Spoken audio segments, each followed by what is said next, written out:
suggested 1,000 as a limit. I Was that think you? 1,000 is the limit for most API calls, Yeah. so it felt right. But because Okay. you mentioned the Sure. 1 megabyte limit thingy, Yeah. Yeah. I think worst case scenario we will go over that. So if someone wants to do it, maybe they can get over it. But like, that's like, I'm sure Yeah. there is easier way to Yeah. do It's DOS like the 1 hibernate. megabyte is approximate. Yeah. Okay. So let's just go with 1,000 for now. But yeah, and yeah, Bartek mentioned that if I'm doing like query and profiles, I might as well change get one profile to use get and profile with like and I pass like an array so that implementation is centralized. So you mean modify get profile as well? Yeah, Okay. Actually, I'd like to have common implementation, not exactly use one public API by another. But I think it's quite simple change, and we will get code in one place. Right now, it is copied across two functions. Okay. Well, I have no problem with that in exactly. theory, but I'm probably going to tag a new version with with this change. So if you can get it done, today, Yeah, totally Mm, get. that's So, okay. so That's okay. if possible, let's decide about name because I got a little confused Yeah, agreed. on proposed name, which was Bridge API get accounts, and I proposed to change it to Bridge API get profiles because it is similar functionality to get profile, but for multiple arguments. So. mm, changing this name, I think, should be included like in new version, and other things probably are acceptable at this moment, so we can leave them as is.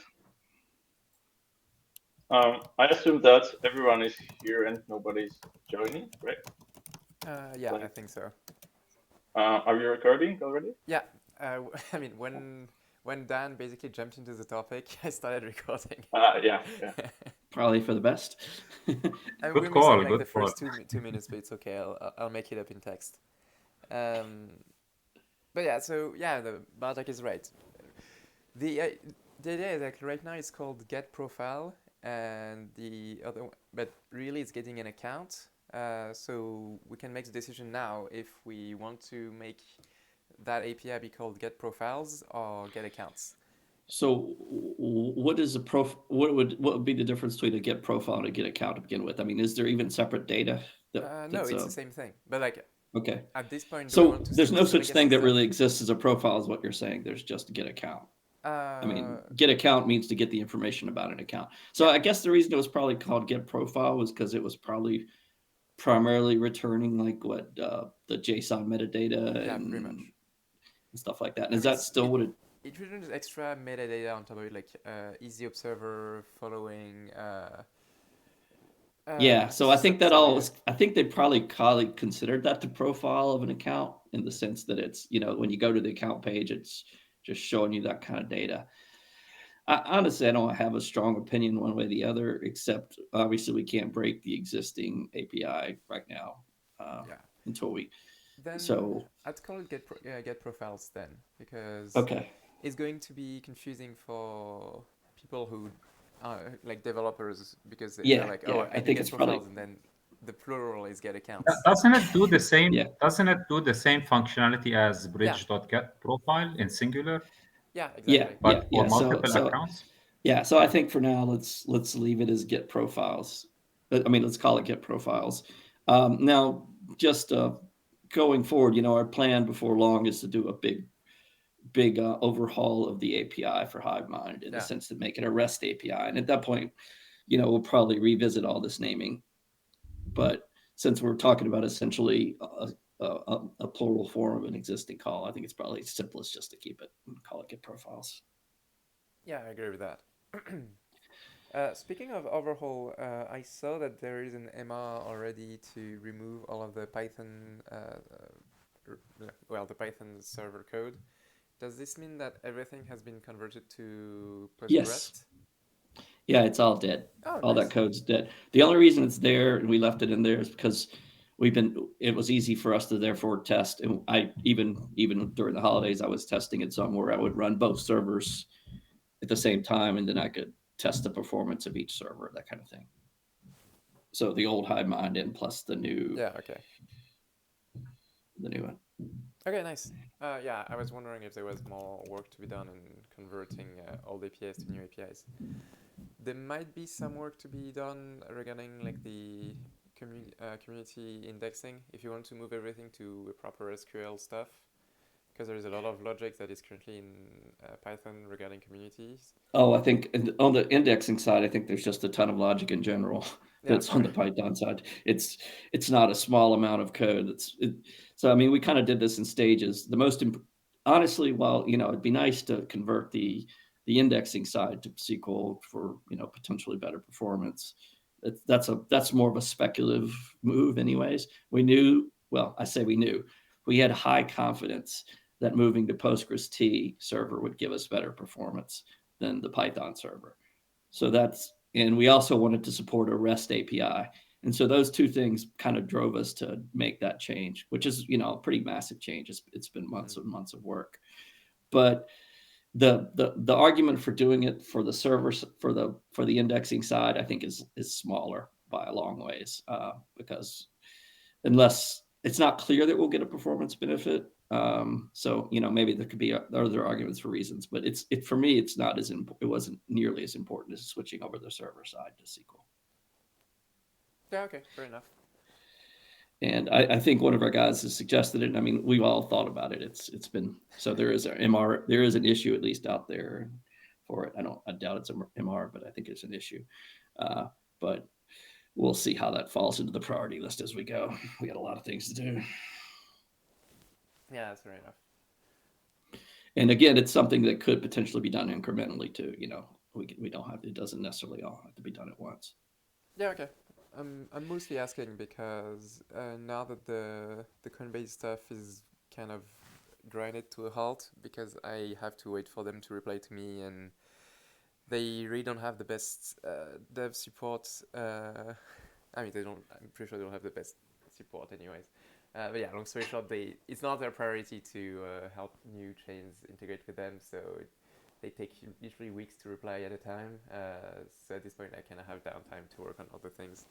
Hence, Okay. why I worked on like the Get Profiles API. Okay. Sounds good. Yeah. Yeah. I mean, I guess maybe probably we could talk offline more and try to figure out what the priorities are. Yeah, sure.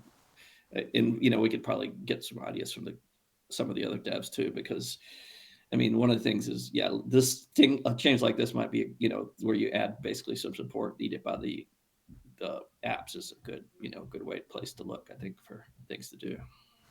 Yeah. I mean, there is still a bunch of issues that I'm looking into on HiveMind, regardless. Like, for instance, when you mute a comment or a post in a community, there is like all of the UI have like a window where you can put like the reason why you muted, but that data is actually never saved anywhere. So I looked into Gherkin, and there's like a bunch of notes everywhere on like why it's muted, and nobody gets it. So I think it would be nice if it could make it back into like a notification for the user or something. Yeah. Okay. Like, your post was muted because. Yeah, that would certainly be useful information to keep And if we're bothered to record it. Feature. It's just like adding an index, adding a. Yeah, no, I get it. I understand. Boom, boom. Yeah. So I guess my point is I don't care if it's done in Python for now. If it feels easier for you. That was my follow-up question. Yeah. Okay, cool. Yeah. So I'll fix fix is a big word. I'll make the changes for Get Profiles today, right after. It's probably gonna take me an hour or two, and I'll throw it back. But Bartek, you did the review and you didn't see anything out of that was not adequate in the MR, or are you waiting to do a further review? Actually, at the moment, and because that's new API, I think it is acceptable solution. Although we can think about some optimizations especially it accepts multiple arguments, but it can be done later, and I don't see any strange objections to avoid this right now. Cool. Nice. Okay, since we're on HiveMind topic, I was going to say there's something else about HiveMind that was coming to mind. That slipped away already, I'm afraid.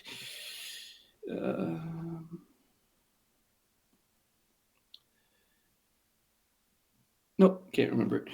I guess in passing, I do remember that there's been one more bug fix that made it into that we found on HiveMind that's I merged in. So I'm planning on tagging a new release of HiveMind for the final.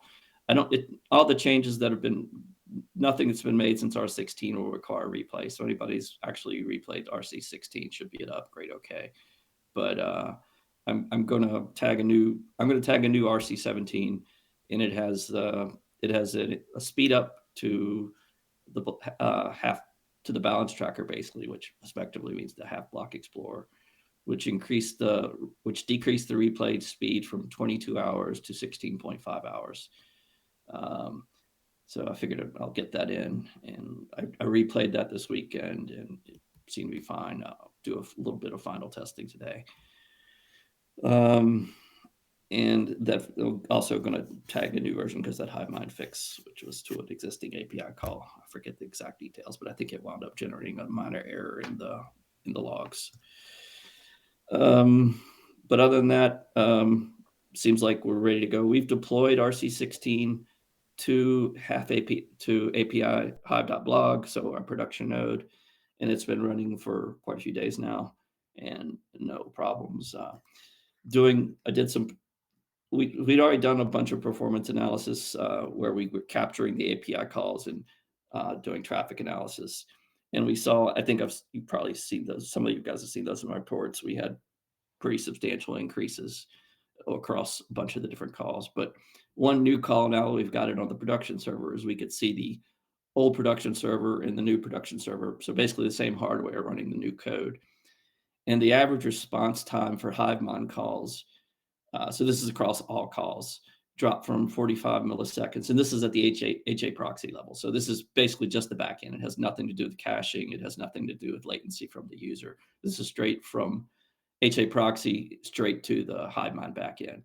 And so what HA proxy does is it averages the last 1,024 calls and gives a response time for those calls.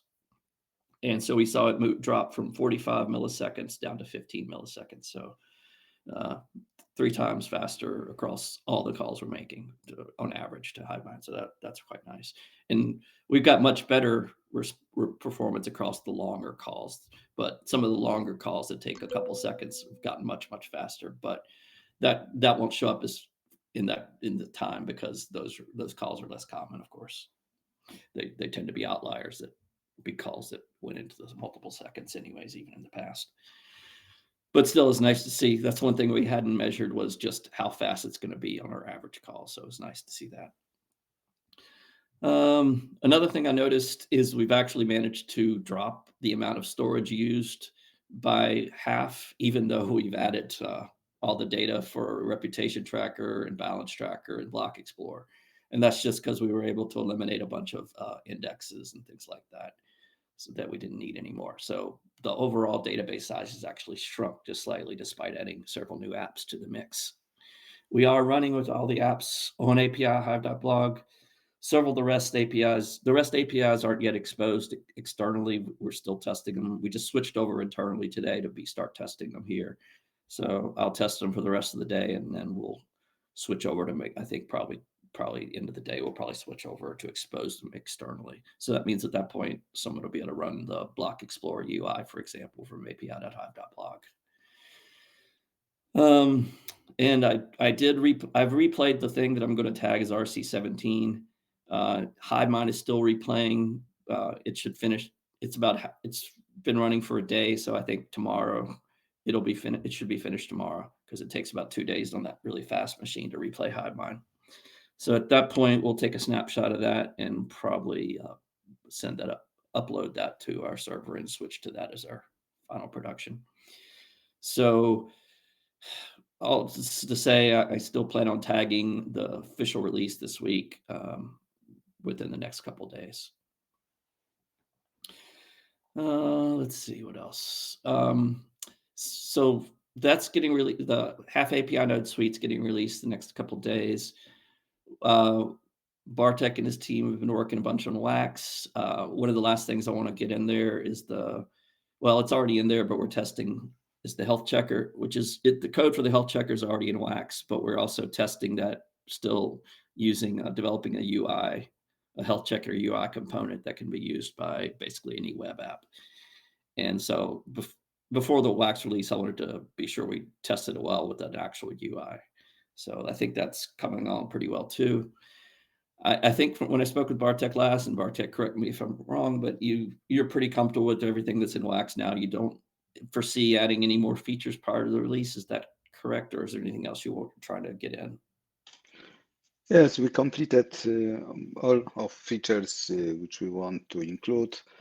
Right now, actually, we are expanding and improving testing systems to execute tests concurrently and limit time used for such execution. So actually, it's some maintenance works. And we plan, of course, other features to be added next. But I think it's quite time to make official release of Wax right now. Which is broadly used at our applications, and I think works quite well. Okay, sounds good.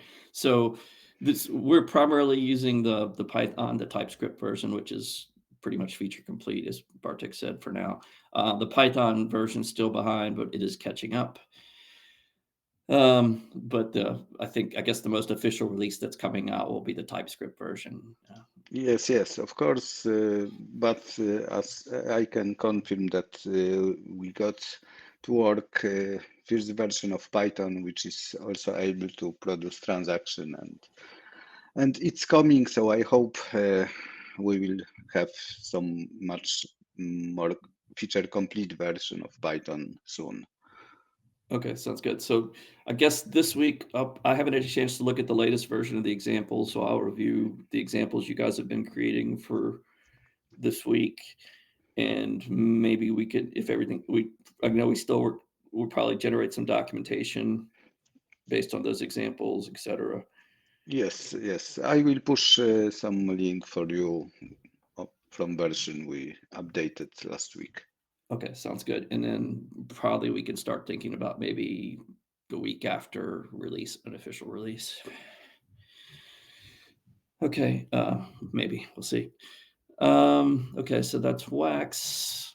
What else? I guess with the half API node releases, we'll probably tag. I guess we should probably tag a 127.8 of HiveMind as well, I suppose, because we've been running with a slightly newer version than the 127.7 release.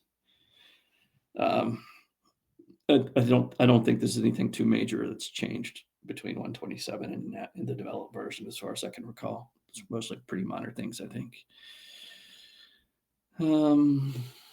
Let's see, what else? I guess I'm trying to think. Anything else in particular you think I should mention that's been changed that might be important to anyone?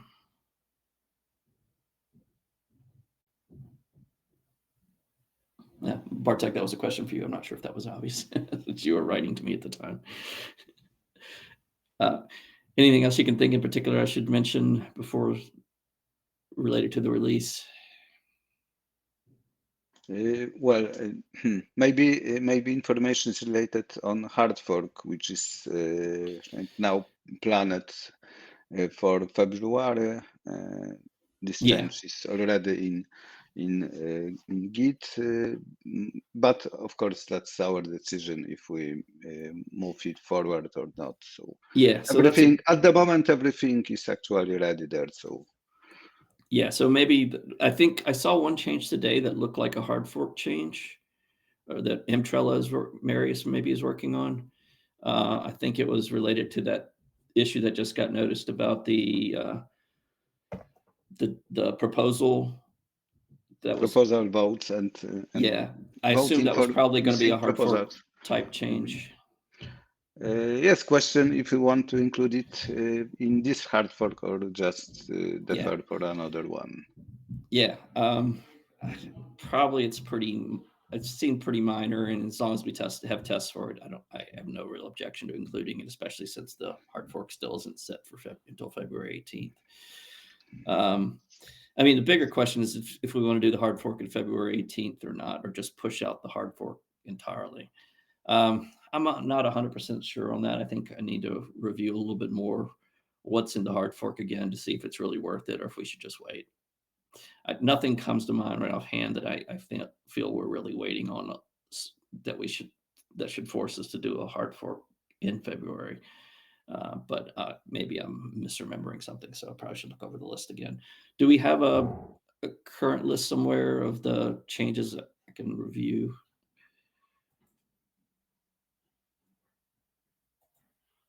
I don't know if you remember if there's one somewhere.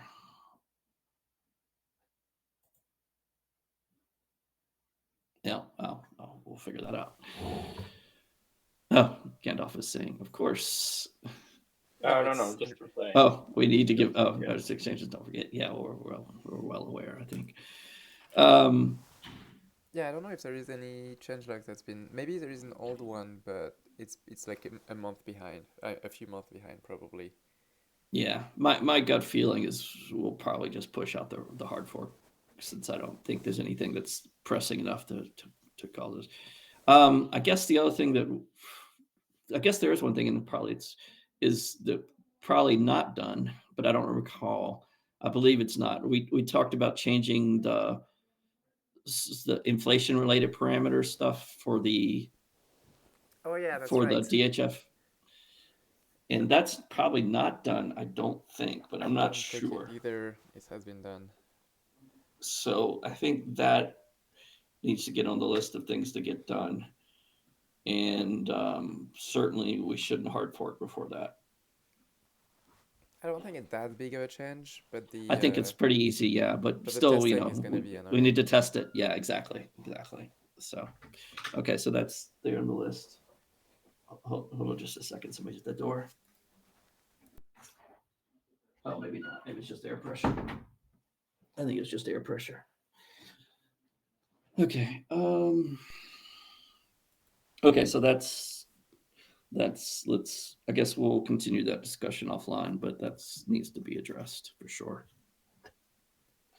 Yeah. And that actually might make it worth it. If we get that done in a reasonably fast time frame and get that in, that might actually be worth the hard fork.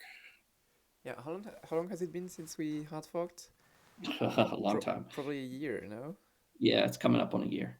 Because I think. I mean, honestly, hard fork a year to me seems just fine. I mean, this was the goal of like moving everything to layer 2, so this is good news. Yeah. This means like the architecture works.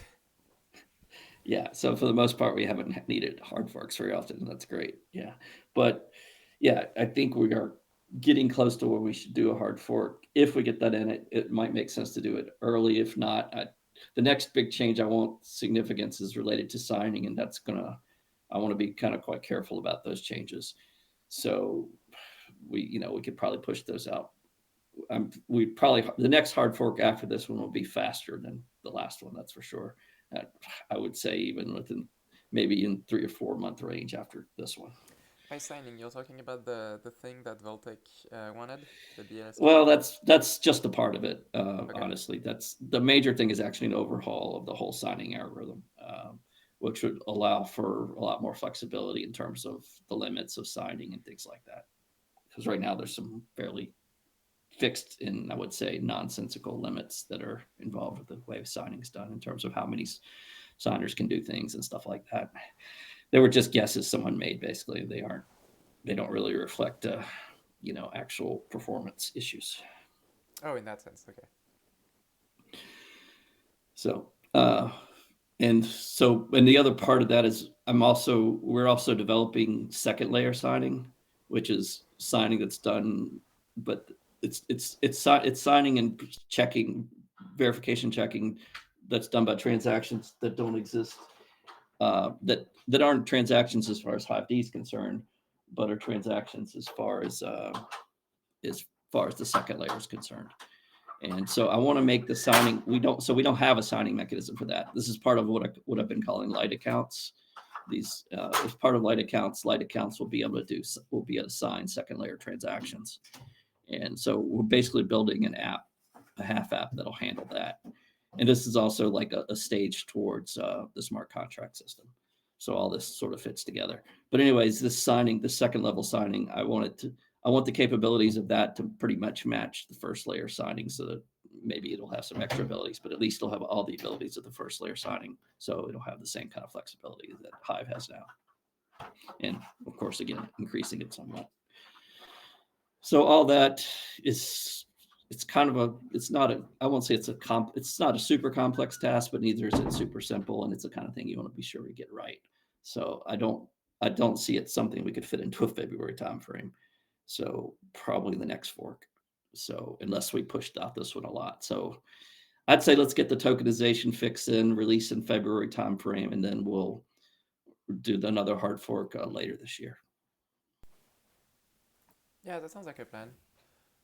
I don't think we should delay, because the more complexity we add, the more it's better try to just get it everything out. into one single hard fork. Yeah. I mean, the biggest argument against hard forking generally is frankly just the exchanges and, having to deal with getting them updated and everything. But it's our process is very, very smooth at this point, so I don't anticipate them having any problems. So I think it's okay to ask them to do 2 a year this time. I think that the biggest problem is that hard fork 29 will have a lot of things to test, and it would be nice to get rid of those that can just go with hard fork 28. Yeah. And don't bother with them later on. Yeah, that makes plenty of sense. So let's keep with the February timeframe. Let's get in the tokenization fixed, test it well, and let's go ahead with the February release, I think. Okay. Let's see. So I think that covers Hive D. It covers half API node. We've talked about Wax. We are working on several front ends, of course, which we've been using to test everything. Primarily, the UI has been we've been using for UI testing of Wax, for instance, and the API and the new APIs. We've been using both Condenser, and then McFarhat's been working with us on the Block Explorer UI. And on the Python side, Python Wax we have been testing as well, even though it's not complete. And we've been using Clive, which is a Python wallet to test that. So all this stuff I think is pretty well tested, and I'm fairly confident in it's going to be quite a smooth rollout. So I guess that's probably all I'll report now. Again, I'll probably report some more statistics, what we've seen on production pretty soon. But for now, I'll pass it on to whoever wants to talk next. Maybe McFarhat. Yeah, thank you. Sure. I just had a quick question, Dan, about the Swagger UI. I just noticed it. Are you guys updating the version? Because it still says 127.5. There was an issue about that, actually. That string was manually generated. And I know I created an issue to make it so it wasn't. And I think Bartek, maybe something was done towards that issue, but I don't know if it's been merged in or what. Do you recall anything on that? I know I brought it up as an issue. I think version should be automatically generated right now. Okay. I can verify it today, but I'm quite sure. Yeah, I thought Michael maybe. Yeah, because I was replaying. We were replaying RC16 on our node, and I noticed it still says 127.5. I don't know if it's fixed on the upcoming version. Yeah, I'd have to look what's going on there. I'll check ours. I'll check our site and see Okay. what it says. It could be something. I mean, there's a couple. The thing is, some of those stuff has been moved around where it gets tagged and stuff, and it could be we just not tagging something with the new release. I don't know. Maybe at the half API node repo, there's an issue. For instance, even I don't know. Okay. But Sure. I just good wanted to question. bring it up. No, it's good. In fact, yeah. if you don't hear back from me in a little bit, try to tag me again about it. Okay. Okay. Okay. All right, Yes, sure. I just checked, I'll and give some updates. So Okay. Bartek, what were you saying? I just checked, and it was already merged. At least to have Block Explorer. Maybe something got broken after that. I don't know. But Was that after we tagged RC16 or before? oh, it was done a month ago, so Okay. so it should be included there. Okay. Yeah. Okay. Okay, go ahead. All right. So thank you. All right. So I'll provide some updates about our work on Block Explorer. So first thing, I'm really happy with some of the changes we've been doing and developments. First, the work we've done on the balance history. So now we have a separate page for every user showing the balance history they have for the balances, including all the transactions. We are fetching this now from Balance Tracker. This includes a listing of transactions with filtering alongside a chart. This is probably one of the great use cases that we can have for Balance Tracker. This is a preliminary implementation. We will need to have new endpoints available from the back end so that we can fetch more data, because sometimes the amount of data is too large, and we are not able to fetch. It times out. So if you fetch more than maybe 5,000 endpoints, it will probably crash the endpoint. So there needs to be some improvement there, maybe optimization, or having different queries that would maybe fetch a single entry per day, because this could optimize just to address our this display point of charts over. Just to address this point, I think I probably mentioned this would be an issue early on when you guys started tackling this. I remember, yes. So I'm very familiar with this issue because I have another application we have an accounting system for block trades, and it has a UI associated with it, and it deals with this kind of showing these historical. And so I'm well aware that there's a problem if you just return every point. And so in that particular API, what it does is you basically give it like the number of points you actually need, and it interpolates points from the raw points. And so we'll need something similar we'll need a similar modification to the Balance Tracker API to really be good as a API for use for UIs. Basically the functionality is there now is just an extremely raw one.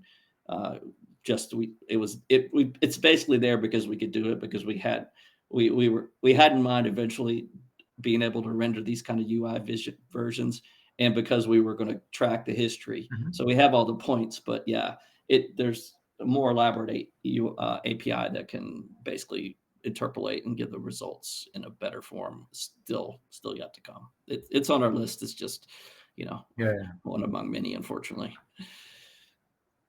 Okay, but anyways, go ahead and continue. But Sorry, definitely that's sure, no worries. That's one thing we did. Another thing, we added also a small chart on the user profile itself that would show like a small glimpse of also the balance changes across HBD, VES, and Hive Power. This is on a shorter time frame, like just a glimpse of what to see. This can be handy also to visualize from user perspective on the user page. We've also recently added the comment search also on the user profile. So now not only you can perform search on the main page, on the landing page, you can also perform some search within the actual user's page to search for comments and responses and interactions. Hopefully down the road we'll also add more searches available on the user page. We've implemented some sort of a tab system where you have your default tab showing the operations, and then you have another tab where you can perform some search on comments. Down the road, we can do maybe more elaborate searches, maybe showing posts and more activities. We also implemented a single post row data page, which is kind of replica of what Hive Blocks does.